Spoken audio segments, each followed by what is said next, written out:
हाँ जी, लंबा सांस लो, सांस रोको। दर्शकों, मेडिकल साइंस एडवांस होता जा रहा है और इस एडवांसमेंट के चलते मरीजों को बहुत ज़्यादा सहूलियतें भी मिलने लगी हैं। मैं आपको बताऊं, मैं इस वक्त मेडिकल कॉलेज नेर चौक के ठीक सामने हूं।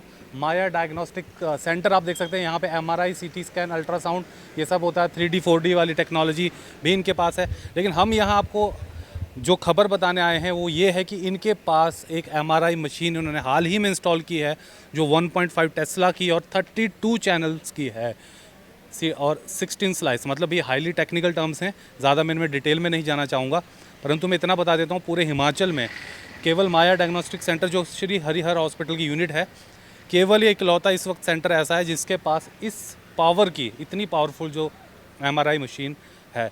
इसका फ़ायदा क्या है? इसका फ़ायदा है कि ये बहुत ही अच्छे कॉन्ट्रास्ट के, अच्छे कलरफुल विजुअल जो है बॉडी के अंदर के, वो डॉक्टर्स के सामने पेश करता है।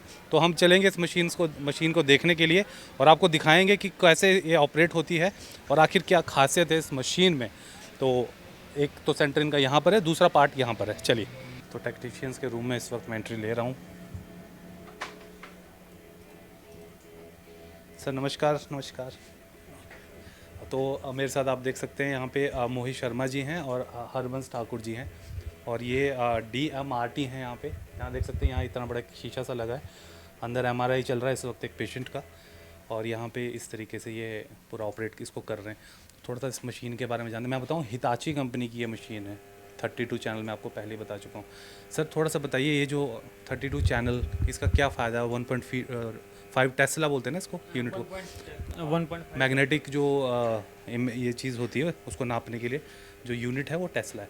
सर तो ये जो मशीन कहा जा रहा है कि आप पूरे हिमाचल में अपने तरीके की पहली MRI मशीन है, इसके बाकी मशीनों के कंपैरिजन में इसमें क्या खास है? जो है, एक तो चैनल इसके 32 चैनल मशीन है ये। 32 चैनल मशीन में एक तो स्पीड ज़्यादा होती है, टाइम रिड्यूस होता है स्कैन करने का। जैसे हमारे यहाँ पे एमआरआई ब्रेन है, वो 12 मिनट में कंप्लीट हो जाता है, नॉर्मल जो ब्रेन है। तो उससे एक तो पेशेंट को कंफर्टेबल रहता है, जल्दी थकता नहीं है पेशेंट। और इसकी इमेज रेजोल्यूशन भी ज़्यादा बढ़ती है, रेजोल्यूशन ज़्यादा होता रेजोल्यूशन ज़्यादा होती है उससे। है और महंगी भी तो बहुत होगी फिर ये। महंगी तो सर है ही है 1.5। सर अभी आप जैसे कर रहे हैं, तो ये अगर बाकी मशीन्स के कंपैरिजन में, आपने पहले भी MRI की होगी दूसरी मशीन्स पे, जो इनका सॉफ्टवेयर भी है, इसमें भी कुछ डिफरेंस है या? एडवांस सॉफ्टवेयर है ये, जैसे कि आप कोई भी चीज़ जल्दी कर सकते हैं। तो जैसा कि इन्होंने बताया कि एक समय का बड़ा एक इसमें फैक्टर है। समय कम हो जाता है ना, जैसे किसी को सांस लेने में दिक्कत हो जाती है, स्कैन करने में फिर वो कर नहीं पाते हैं, तो इसमें जल्दी हो जाता है स्कैन। बाकी क्या क्या ध्यान रखना पड़ता है अगर कोई MRI करवाने आ रहा है तो? जैसे कि हमें पहले तो उनसे पूछना पड़ता है कि सांस लेने में कोई दिक्कत तो नहीं है, बॉडी में कोई ऐसा पार्ट तो नहीं ये डला हो, जैसे कि मेटल का, तो वो चीज़ पूछना ज़रूरी होता है। जैसे पेस मेकर वाला पेशेंट कभी कर नहीं सकता MRI। ये सारी वही होता है कि कोई भी क्योंकि मैग्नेटिक इक्विपमेंट है, बहुत हाई पावर का इक्विपमेंट होता है, तो इसीलिए इसमें पेस मेकर या कुछ भी अगर स्टंट वगैरह भी लगे, तो स्टंट अगर कंपैटिबल है MRI मशीन के, तो ही पेशेंट को इस मशीन में डाला जाता है। सर तो अभी तक जब से इंस्टॉल हुई है, मेरे ख्याल से 1-1.5 महीना ही हुआ है, तो तब से कितने पेशेंट आप सब अब इसी मशीन पे कर रहे हैं? हाँ, इसी मशीन पे कर रहे हैं अभी तो। अभी पुरानी आपकी मशीन उनका यूज़ नहीं कर रहे हैं? नहीं, वो तो बाई बैक डिस्मेंटल। डिसमेंटल कर दिया ना मशीन को। तो डॉक्टर्स को भी इससे काफ़ी, जैसे आपने कहा कि रेजोल्यूशन का बड़ा फ़र्क है इसमें, कितना फ़र्क है पिछली और इसमें? बहुत ज़्यादा फर्क है। उससे फ़ायदा डॉक्टर को भी मिलता होगा कि बहुत अच्छे तरीके से डायग्नोज उससे ज़्यादा क्लियर हो जाता है ना, डायग्नोज ज़्यादा बेटर। स्पाइनल की सर्जरी करनी हो तो उसमें ज़्यादा अच्छे से मिल जाता है, कितना मेजरमेंट करना है, तो वो ज़्यादा अच्छे से हो जाता है। बाकी सर ये बताइए, प्राइस की अगर हम बात करें तो जो पिछले मशीनें वैसा वही प्राइस है कि थोड़ा सा प्राइस इसका ज़्यादा है?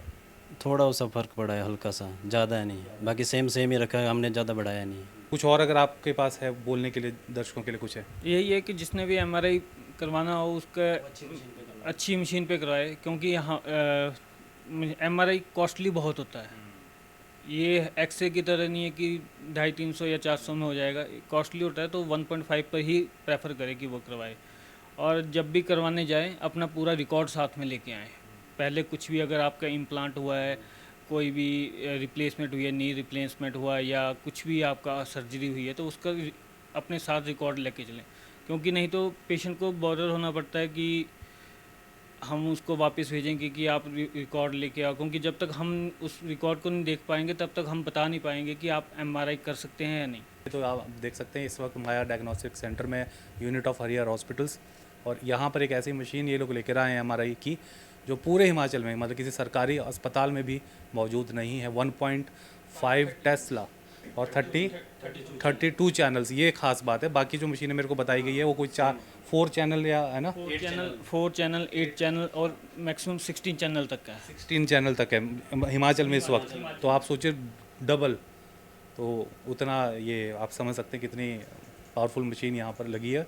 और सबसे अच्छा इसका जो फ़ायदा बताया, हाई रेजोल्यूशन और समय की, जितना पेशेंट को बाकी नॉर्मल एमआरआई मशीन में समय लगता है उससे आधा समय लगता है इस मशीन पर अगर उसको डायग्नोस किया जा रहा है। और पिक्चर क्वालिटी भी बहुत ही हाई कॉन्ट्रास्ट की, हाई रेजोल्यूशन की आती है, जिससे डॉक्टर को पिन पॉइंट करने में कि बीमारी क्या है ज़्यादा फ़ायदा मिलता है। इसमें ना हमें पूरी स्पाइन का ये कहाँ पे कंप्रेशन है, हाँ उसका पूरा पता चल जाता है। अच्छा, एक ही बार से पता चल जाता है। जैसे कि ये देखो स्पाइनल कॉर्ड अच्छे से दिख रही है, कहाँ पे बल जा रहे हैं वो सारा कुछ दिख रहा है इस मशीन। ये एक खासियत है, क्लैरिटी, और इसको आप जूम भी कर सकते हैं और है ना कर सकते हैं जो मर्जी कर सकते हैं। पर्टिकुलर एक जो बोन है ना L4 L5 जहाँ बोलते हैं कि ज़्यादा वहाँ प्रॉब्लम्स होती हैं डिस्क की, थोड़ा वो वाला एरिया अगर हम देखना चाहें तो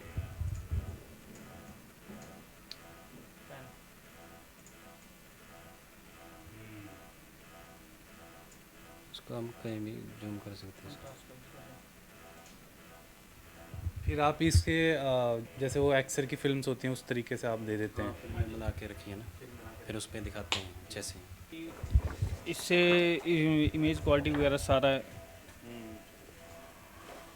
ये ऐसे देते हैं, क्योंकि ये पेशेंट तो स्कोलिसिस वगैरह था तो उसके लिए ये तो जैसे आप इस वाले फॉर्मेट में दे रहे हैं ना, और इसको आप वीडियो फॉर्मेट में भी दे सकते हैं। हाँ, वीडियो फॉर्मेट में भी दे सकते हैं। ये हम डीवीडी में राइट करके भी देते हैं। जैसे कई बार डॉक्टर को सर्जरी वगैरह करनी होती है तो उनको साथ में डीवीडी चाहिए होती है, तो वो लिखते हैं साथ में। ठीक है, तो बहुत बहुत शुक्रिया इस रिपोर्ट को देखने के लिए। शेयर ज़रूर कीजिएगा, और अगर चैनल को आप हमारे यूट्यूब पे देख रहे हैं तो यूट्यूब पे सब्सक्राइब ज़रूर करें। अगर फेसबुक पर देख रहे हैं तो उसे लाइक या फॉलो करना ना भूलें।